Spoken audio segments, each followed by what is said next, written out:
ये दंगाई जब पुलिस ने लाठियां भांजी तो गाड़ियां छोड़कर भाग गए। देख रहे हैं आप, ये पूरी गाड़ियां और अलग अलग जगह से यहां पर पहुंचे हुए थे, लेकिन जब पुलिस ने एक्शन लिया तो सब कुछ तितर बितर हो गया। अब मैं आपको बताता हूं कि इसके पीछे कौन है।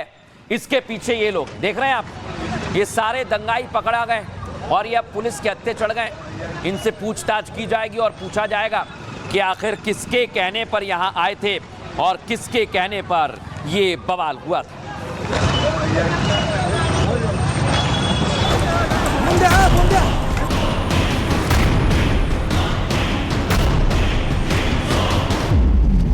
जो भी पर्व और त्योहारों में उपद्रव करेगा उसको हम पहले से इस बारे में कह देंगे कि उसको बिना मांगे जहन्नुम में जाने का टिकट हम काट करके दिला देंगे। योगी के बाद देवा भाव दंगा ब्रिगेड के टारगेट पर है। यानी यूपी जैसी साजिश शिवाजी की धरती पर भी मर्ज एक तो इलाज अलग अलग कैसे हो सकता है। महाराष्ट्र पुलिस ने बवालियों की जो डेंटिंग पेंटिंग की है 7 पीढ़ियां भूल नहीं पाएंगी।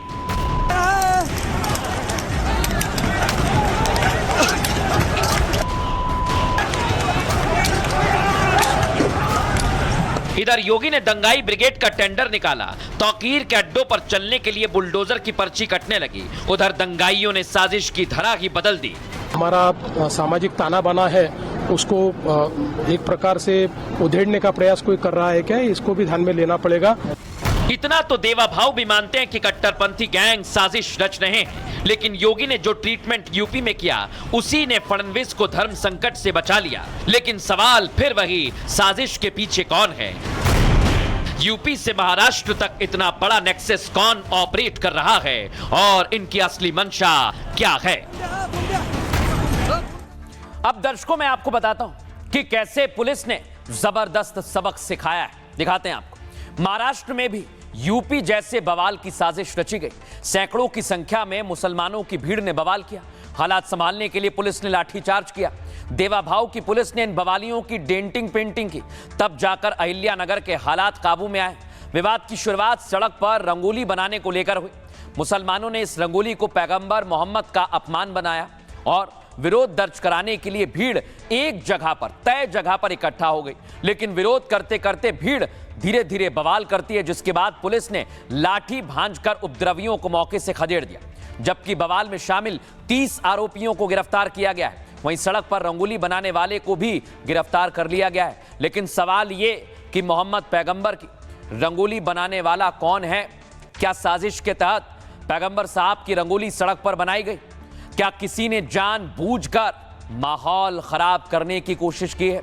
और इसे लेकर महाराष्ट्र में देवेंद्र फडणवीस क्या कह रहे हैं और उन पर समाजवादी पार्टी नेता अबू आजमी क्या कह रहे हैं, सुनिए जरा।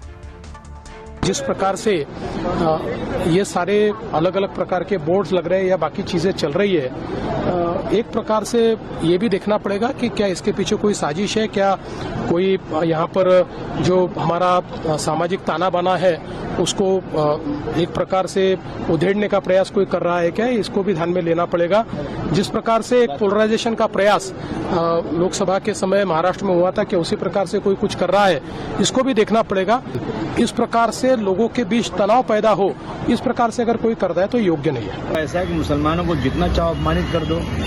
अगर उन्होंने आई लव मोहम्मद रसूलुल्लाह सल्लल्लाहु अलैहि वसल्लम के ऊपर कुछ किया तो ठीक है, अब वो बात हो गई पूरी, लेकिन बार बार उस चीज को लेकर के कहीं न कहीं मुसलमानों को अपमानित करना और सब केस मुसलमान पर करना, जिसने भी वहाँ रंगोली में जो कुछ लिखा अपमानित किया, तो खुली बात दिख रही है। सरकार खुद चाहती है कि ऐसी चीजें हो और मुस्लिम हिंदू लड़ाई हो और वो चुन कर आए, तब मैं इसकी खुली निंदा करना चाहता हूँ। अब मैं आपको बताता हूं, जैसा यूपी में बुलडोजर एक्शन होता है वैसा ही अब महाराष्ट्र में हो, इसकी मांग तेज हो गई और दावा किया जा रहा है कि जिन लोगों ने महाराष्ट्र के अहिल्यानगर का माहौल खराब किया उन लोगों के घर पर जल्द बुलडोजर भी चल सकता है। लेकिन दर्शकों, इधर महाराष्ट्र में बुलडोजर चलेगा, उधर आपको बताता हूं यूपी में कैसी तैयारी की जा रही, क्योंकि यूपी में एफआईआर में बरेली में जो कुछ हुआ है वो सामने आ गया है और इस एफआईआर के अंदर कुछ तो ऐसा है दर्शकों जो आपको हैरान कर देगा, जो आपके होश उड़ा देगा, क्योंकि पुलिस को सीधे धमकी दी जा रही थी।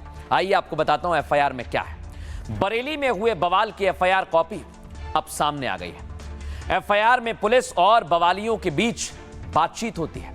पुलिस के मुताबिक उन्होंने उपद्रवियों को रोकने की कोशिश की और पुलिस बवालियों के बीच की बातें क्या है मैं आपको बता रहा हूं। पुलिस कहती है भीड़ से धारा 163 लागू है, आप लोग घर लौट जाइए। तो दंगाई कहते हैं सिर तन से जुदा, सिर तन से जुदा, नारे लगाने लगते हैं। कहते हैं कि हम रुकने वाले नहीं हैं, ये भीड़ वहां जाएगी जहां पर तौकीर रजा ने बुलाया है। पुलिस कहती है 5 से ज्यादा लोगों को अनुमति नहीं है, आप लौट जाइए।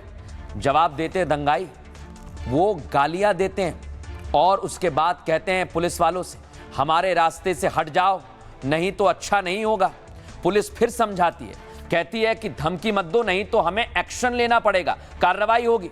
बवालियों ने कहा कि अगर रोका तो दंगा करवा दूंगा, यहां से निकल जाओ, नहीं तो लाश भी नहीं मिलेगी। आप सोचिए जरा, ये सब कुछ एफआईआर में है और इसे ही लेकर बहुत सारे सवाल खड़े हो रहे हैं। लेकिन जैसा मैंने कहा कि यूपी में इलाज बुलडोजर से होता है और इधर तौकीर रजा जिसकी फौज धमकी दे रही थी, अब उसकी फौज पर भी, उसके सहयोगियों पर भी और उसकी अवैध संपत्ति पर बुलडोजर चलाने की पूरी तैयारी हो रही है। अब मैं आपको दिखाता हूं, ये तो बाबा का बुलडोजर न्याय करेगा, लेकिन कई ऐसे हैं जो तौकीर रजा के साथ दंगे में शामिल थे। उनके होटल जो अवैध रूप से बनाए गए हैं, उन पर भी कार्रवाई की पूरी तैयारी की जा रही है। लेकिन अब मैं आपको बताता हूं कि अगर यूपी में एक्शन होगा तो बुलडोजर कहां कहां पर चलेगा। आइए जरा आपको बताते हैं। बरेली में बवाल के बाद लगातार एक्शन जारी है। दूसरे आरोपी नदीम खान को पुलिस ने गिरफ्तार कर लिया है।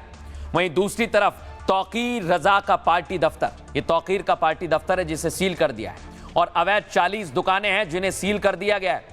इन सभी अवैध दुकानों पर बुलडोजर ऐसे चल सकता है जैसे मैं आपको दिखा रहा हूं। तौकीर के करीबियों के 4 स्टार होटल हैं, सोचिए आप जरा, 5 स्टार होटल्स भी हैं और उन पर भी बुलडोजर चलेगा। शक है कि इन्हीं होटल्स पर कार्रवाई होगी। ये वो होटल हैं जहां अक्सर तौकीर कंपनी बैठकर काम करती है। दूसरी तरफ पुलिस ताबड़तोड़ गिरफ्तारी भी कर रही है। 55 से ज्यादा गिरफ्तारी हो गई है। 65 लोग हिरासत में लिए गए हैं और मोबाइल डेटा जुटाकर आरोपियों की पहचान की जा रही है। मैनुअल मैपिंग से दंगाइयों की पहचान पर भी काम किया जा रहा है। शक है कि दंगा भड़काने के लिए बाहर से लोग आए थे और पुलिस आरोपियों के चैट्स और कम्युनिकेशंस को भी खंगाल रही है। उसके बाद तगड़ा एक्शन लिया जाएगा। लेकिन अब मैं आपको बताता हूं, जहां पर बुलडोजर चल रहा है वहां पर हमारी टीम पहुंची है। देखिए रिपोर्ट। बरेली में हुई हिंसा के बाद एक्शन लगातार जारी है। योगी सरकार एक्शन में है। पहले मौलाना तौकीर रजा के करीबी आरिफ के होटल को सील किया गया और अब मौलाना तौकीर रजा के जो संगठन है IMC, उसके दफ्तर को सील किया जा रहा है और मार्केट को सील किया जा रहा है। ये दुकानें चल रही थी, इन दुकानों को फिलहाल सील किया जा रहा है। दुकानें जो हैं ये क्या वक्फ की प्रॉपर्टी, सारी वक्फ प्रॉपर्टी में दुकानें खोल किराया वसूला जाता था? किराया नहीं, वक्फ को जाता था। कितना किराया कौन लेता था? IMC नहीं लेती थी। IMC से कोई मतलब। मुतवल्ली डॉक्टर नफीस थे ना? मुतवल्ली थे, लेकिन वो किराया तो वक्फ को जाता है, उसकी रसीद मिलती है। सब कितना किराया? किसी का पुराने जमाने के 100 साल के आदमी बैठे हैं यहाँ पर, 50 साल हो गए बैठे हुए। कितना किराया? 800 है, किसी का 1000 है, किसी का 1500 है, इससे ज़्यादा किराया है। आपकी भी दुकान है? जी, क्लिनिक है। क्या कहा? बस ये कहा गया था हमसे कि आप 3 बजे तक जो है वो